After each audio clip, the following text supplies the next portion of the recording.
Bitcoin introduced the world to blockchains and cryptocurrencies and stuff like that. Ethereum took a slightly different route. It's a smart contract platform. It's basically you develop a contract and then you put it on the blockchain, and then that remains on the blockchain forever. It will have some processing bits. Hey everyone, I'm Ishan Sharma, and in this video, I wanted to take a different approach and talk about something new, that is blockchain development. Let's talk about blockchain from the perspective of the developer, not the finance aspect that all of you already know about it. But in this one, I want to talk about what are the opportunities available for you if you're a developer into the blockchain ecosystem. And with me, I have Facebook software engineer Abhishek Bisht. Bro, how are you doing today? Hey Shan, I'm doing good, super pumped, yeah, like enjoying the weekend. And how you doing? I'm doing great as well. Tell us about your experience into this ecosystem and why is this industry gaining traction among developers and what is the opportunity available here? So, I recently started looking into crypto from a development perspective, right? Like, obviously, as you said, investing in crypto and all that is fundamental. I think it's the best investment of our generation. I don't know where it's gonna go in 10 years, but I believe in the technology. So, like, I put my money there and I just don't do anything with it because in the future, I believe it's gonna be something. So, but apart from the investment perspective, like for developers at this point, I think the best opportunities lie in crypto. And there are a few reasons behind that, right? The thing is that it's very new. It's very new technology evolving. It's continuously evolving. It's moving really fast. Every year you will see some new coin or new platform gaining traction. Right now it's Solana, like Ethereum, Solana, and Cardano. I don't know. So many platforms are being developed and so much money is getting poured into these platforms, and no one has the right skills to build on this. Like for engineers, right? They all need engineers after all to build their platforms and like projects, but very few engineers have the required skill set. So like the supply is very low and the demand has like skyrocketed in the last 1 year. So everywhere, what happens when the supply is low and demand is high, prices go up. So like there's a lot of opportunity for a lot of engineers. And I think if you go into it from a skills perspective, if you have the skills to develop in any particular blockchain or even front end, I think there's like solid opportunities for software engineering in crypto at this point. So, if someone wants to get into this field of building blockchain applications, what platform should they choose? Number one, and how should they go about it? What is that tech stack required? What should they be learning basically? Right. So, I've been exploring the same thing. In basically, there are a lot of blockchains, right? A lot of development is happening on Ethereum because Ethereum is sort of the Bitcoin as well, the biggest one, but most development is happening in Ethereum because it has its like Solidity and smart contracts program, and all these smart contracts open up a huge world of opportunities for like entrepreneurs and for people to build new decentralized applications. So that is where a lot of the opportunities are in Ethereum. Then also Solana is gaining a lot of traction. So I'm seeing a ton of opportunities in Solana. Like I just basically built a few projects and started talking about them on Twitter. And I already started getting pinged by these crypto companies, right? They are looking for like consulting sort of an arrangement where they want me to help them build their project. And I still am a beginner level in sort of the crypto space, right? I'm a full stack engineer, but then I have very little context on crypto because I've just started looking into it and there's already so many opportunities. So I'm assuming that the demand is so high that they want anyone who knows something about crypto to help them, right? Because if you look at it in the way of experience, there is going to be no one who has 5 years or 10 years of experience in crypto. If there is, that person is going to be the most valuable commodity in the market. There are going to be people with 1 year of experience, less than 1 year of experience, because Solana just came out, right? Like it's so new that there's no way someone has 5 years of experience in Solana. It's just literally impossible, right? So that reduces the barrier to entry. So if you know Solana, if you know Rust, or like for example, I have a stronghold over like JavaScript and TypeScript because of my work experience. So that is the primary language of all the crypto apps, like the front end side of it. And they are building extensions in Chrome, they're building web applications, they're building mobile applications. So skill set remains the same. Like if you're a full stack engineer, you know something about like JavaScript and TypeScript. React is huge in crypto as well, because React is after all used to build their web applications, and all of these crypto companies have really solid web applications. Then there's design, like designers also have great opportunities here. There's a whole new breed of Web3 designers. It's just a tag name really, because design doesn't really change. It's more newer colors, neon kind of lights and futuristic looking web designs, but it's just design after all. But like again, there's good opportunity. So if a designer puts in their tag in their portfolio that I'm a Web3 designer, they can double their pay just like that. So that's how things are in the industry, and I think it's great to be an engineer at this point, because you can help anyone, right? And they will pay you dearly for it. Right.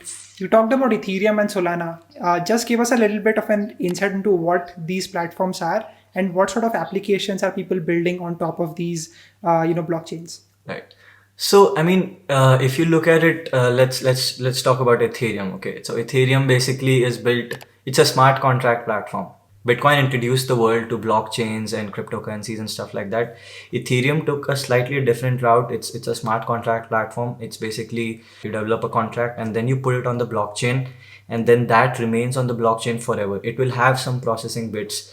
For example, if you look at Twitter, right? If you were say making a decentralized Twitter, I'm not saying that's a great idea, but let's just talk about it as an idea. So if you want to build a Twitter on Ethereum, what you will do is basically write a smart contract that can accept a message, a tweet of 140 characters or whatever, and it can store that on the blockchain. And now what will happen is blockchain, the data structure is immutable, right? So every tweet goes on the blockchain and it stays there forever. So how it will work is your smart contract will have a program. Like I actually built a project like this. It's on my GitHub. You can share a link to that. But basically you will send a message, and the contract will process it. So the contract behaves as the backend. The blockchain itself behaves as the backend, right? So you don't really need to build your own separate backend like you would in a Web2 application, for example, right? The backend of this Web3 applications is going to be the blockchain itself. And blockchain is basically a network of nodes. So like all these nodes around the world that run the Ethereum virtual machine, right? So they run a software that serves as your backend. It's a distributed decentralized backend, right? So that will be your backend, and what application you build will directly interact with the blockchain. So there's like concept of like gas fee and all that. So I mean, if you take a step back and understand how these tokens work and like why they are so like increasing in price, the fundamental reason for these tokens was not that they are made for speculation and trading, right? They are these blockchain network, right? So it's a decentralized network of nodes, and these tokens were just made as a way to make the blockchain viable, make the crypto network viable, right? So for example, if I am when you're building a Web2 application, you're paying Amazon to host your backend, and they will sort of process your data, right? Like you will send your data to Amazon Web Services, and their systems will process it and save it wherever you want to save it. But on the blockchain, this is a network of computers run by people like you and me, right? Around the world, people have built nodes, people have built systems, and these are increasing. People are building factories of computers to process your blockchain transactions, right? So the token itself, Ethereum token, the main utility was to power this blockchain, so that the people who are running those nodes, they get paid. They have some incentive to give you their computing power, because they are spending money in buying those computers. They're spending money on electricity, on internet. So like they need a way to get compensated for this, so that the network itself is viable. And that is the whole reason the tokens are introduced, right? So these people who help the blockchain run, they get paid in those tokens. And now naturally there's a limited supply and there's a lot of speculation going on. So the prices of these token increases, which makes it even better deal for these people to help grow the network. So more and more people want to be a part of the network, and some people involved in speculation trading, because there is value in these tokens. So that's where the real value comes from, right? There's some utility, some decentralized utility, like different projects like, Filecoin, for example, is building a decentralized file storage system, right? They have their own protocol. It'll be like a Google Drive or some kind of thing, but decentralized. So like your files will be distributed around the network, and they get paid in Filecoin for it. So that's the utility for Filecoin. So similarly, there are different crypto projects and like everything. So some of them are meme coins. I don't really believe in meme coins. I just like sometimes for the fun of it do like a little bit just playing around with it, but I don't believe in meme coins. But then there are these solid projects which are actually building something. This recently I look at something called Audius, which is an audio platform, right? So they are using the blockchain to build like a streaming service where the artist owns their content and they also get paid for every single stream, like, and you don't have to pay anything to use it, right? Because it's the network. It's very interesting, right? The kind of projects you can build on the blockchain, and people are building those projects, and people start those projects, and there is a lot of funding as well. So they easily get funded because a lot of VCs are the smartest. I wouldn't say smartest, but that's called the smart money, right? They know where the future is at. Yeah. They know that in the next 5 years, this is where they're going to make their money. So they are betting huge on crypto startups right now. So as a result, these crypto startups are able to raise funding very easily, but they're not able to hire enough people, right? It comes down to the skills. There's a skill gap, right? Not many people understand these blockchain concepts and the newer paradigms of programming. So if you can do that, you will be like a very high value commodity sort of in the market. So yeah. Right. What type of opportunities are available in the market? Is it more for consulting, as you've previously mentioned, or is it more for getting full-time jobs as a developer, or is it more for like freelance contract type basis? What are you seeing out there? Oh, there's everything. So I just said, because like I was getting approached by recruiters, not recruiters, but directly founders and like people who are building these crypto projects, the communities, because everything is open source, everything is like, it's a very open community.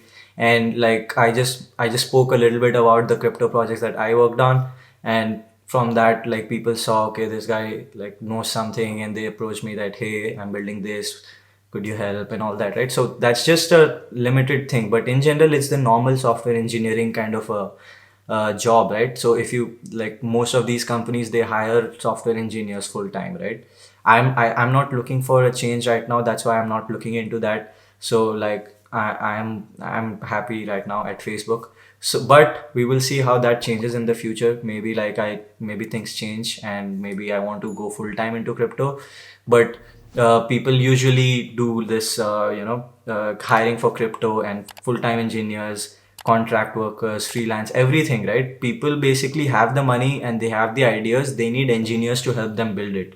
And whichever way they can like get these engineers, they will do that. Like it's nothing like, it will not be like traditional jobs basically. How can people get these opportunities in the first place? Like, what platform should they be on, or how should they be approaching founders? As you just said, founders are approaching you. How can people start getting opportunities for themselves?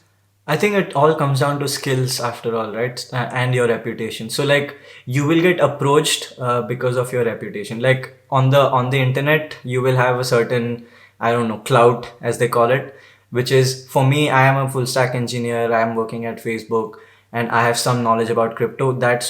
I think that's sort of why these people approach me, that, I have an engineering background and I have some knowledge about crypto. That's why. But like for anyone else, it should be your skills, right? You should have certain skills which are in demand, right? Basically, if you can learn Solidity and if you can build a few projects on like Ethereum smart contracts, deploy them on the DevNet or the testnet and like showcase them on Twitter. A lot of this community is on Twitter, like join the crypto Twitter community. Sometimes it can get a little too overwhelming, but like it is how it is, right? Like crypto, I try to balance it, not spend too much time, because after all, it's a rabbit hole of, you can like spend a shit ton of time on it. But basically the crypto community in Twitter is very active. So you can start sharing your projects on Twitter. And basically, once you have the skills, you need to show the world that you have these skills, right? And once you do that, you'll never have like a shortage of opportunities, I think. Mm-hmm. One last question I have for you today is as you just mentioned, people having Web3 in their name right next to designers, they get paid a lot more, substantially more than what they were getting paid when they were just designers. Does this feel like more of a 2000.com bubble type of a situation in which there's just too much funding? Everything is just going crazy right now. Like the VCs are going crazy, startup valuations are going crazy with the crypto startups and all. So what do you think about this whole situation? So in my opinion, it sometimes looks like it's way too much, because like I'm seeing crazy valuations and like crazy funding that's been going on to these startups. But who am I to judge, right? Like the whole world, it's not like everyone lost money in 2000s. There's look at Mark Cuban. He made his fortune in 2000 bubble. Yeah, we barely managed to sneak exactly out. So that's the thing, right? Like even if it's a bubble, right? Like don't worry about it. These things are beyond you and me. These things are like industry level thing. You and I have no control over these things, right? What do we have control over is what we do and how best we put, you put your best foot forward, and how best you can use these opportunities. You can make use, even if there's a bubble. Let's assume there's a bubble. I'm not saying there is one, because I believe like this thing is this, maybe these valuations may not be sustainable, but crypto in general is not going anywhere at this point. It's too big to fail, in my opinion. But even if you assume there's a bubble and at some point there's going to be a huge crash, like it's going to be fine. Like even until then, there's so much like opportunity out there, so much money to be made, to put it blatantly. But like in general, like don't worry about these macro trends, because you and I don't control it. Do what you can control, Yeah. which is you can learn these skills. And I'm not saying those skills will go to waste, like, because in the past also there has been ups and downs, right? Like in the 2017 crypto went crazy up, and Bitcoin touched 20,000, I think, for the first time, and then it crashed. I think it crashed by like, $5,000 70-80%. But then again it came through, right? So people who had crypto skills then, which were very very few, like than like we have now, but still those people are now even more sought after, because they have experienced that, and they have learned from their experiences, and they know this market inside out, basically, right? So experience never goes waste. And like the tech industry in general is very fluid, right? Like it doesn't matter if you switch between crypto to normal SaaS web development, to VR development, to like, like they know that after all, for us, for software engineers, our main skill is the skill to learn, and we can learn different things. So like your thing shouldn't be tied to what you already know. You should be open to learn new things. Like for example, if you go and learn Solana, you might be working with Rust, and Rust is a great language. Like I recently started learning Rust, and I think like it's a fundamentally very strong language. But like I said, right, like your main skill is going to be the skill to learn. So whether there's a bubble, ups and downs, like I would say just ride the wave. And like I read this in a book that there's the waves that go up, waves go down. If you can just learn to ride the wave, I think that's the best way to like go forward. Right. Thank you so much, Pru, for joining me here and sharing your insights into the blockchain ecosystem and how people can get started with this. This is really interesting. I'm also trying to learn a lot into this field. So yeah, thank you so much for joining here. Thanks, man. I'm always happy to talk about this, because like you said, even we are learning, you are learning, I'm learning, and I just want to put this out there because people don't have awareness. Like it's way too late until a lot of the majority of the people get, to learn about these things. It's already, right now is the time to get into this, right? Like if some people, like your followers probably going to watch this video, they're going to learn it even before everyone else. We are still very early in this whole game. According to me, I think we are still very early, because mainstream adoption globally is still, I don't know the exact numbers, but maybe 10 or 20%, right? Like a large part of the world still doesn't know what crypto is, but they will, and like it'll get bigger and bigger, hopefully. And yeah, we'll see how that goes. So that was the video. I hope you got to learn something about blockchain development. Let me know what you think about this in the comment section. If you're still watching, just say I watched till the very end. You can visit Abhi's YouTube channel, and you can also subscribe to my channel. You can share this video with your friends. You can also check me out on Instagram as well as Twitter. There'll be a bunch of links in the description to learn more about all of these things. That's it. Thank you so much. I'll see you in the next video.